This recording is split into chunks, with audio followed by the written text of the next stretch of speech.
We're checking back now on a story we told you about yesterday. Murder hornets. They're in BC already, and we know they're expected to wake up after nesting for the winter. And while the risk to humans is small, there is some serious concern about the impact they could have on our precious bee population. Joining me with more is Assistant Professor of Biology at Carleton University, Heath McEwen. Heath, good to chat with you this morning.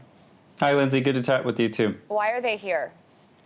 Why are they here? That is a hard question to answer. I mean, like any invasive species, there's a number of reasons why they could have arrived in North America. So there's some ideas out there as to how they might have come in, but no one's really sure yet. So there's a lot of research that still needs to be done there. So these murder hornets can kill, I'm told, 40 honeybees every minute. This is obviously concerning for the bee population. So what can be done? Yeah, it absolutely is a concern. How much of a concern, we're not really sure until we can find out really how many of them are around. And I think the most important thing for us to do is to see kind of this spring how many of them are showing up. Is it a lot? Is this a kind of isolated incident, or is it something that we're going to have to contend with over the coming years? So key to that really is how these hornets are surviving winters, especially in Canada. Yeah, that's a good question, too. And what do you make of all of that? Well, I mean, it's a challenging thing to look at, but across the world, insects differ in kind of how cold tolerant they are. And in Canada, we're really fortunate in some ways to have such cold winters because it actually keeps a lot of these pests and invasive species at bay. So this species, this giant hornet, comes from Southeast Asia, found in Korea and Japan and southern China. But they've been kind of moving northward further into China over the last few years as a result of climate change.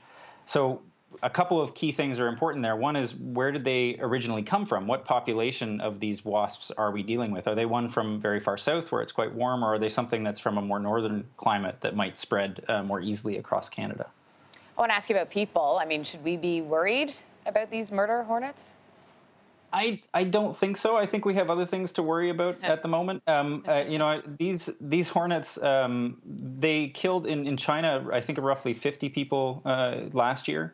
And that's, similar to honeybees in terms of how honeybees kill people in the U.S. About 60 to 80 people per year die from honeybee stings, mostly from immune responses, from allergies.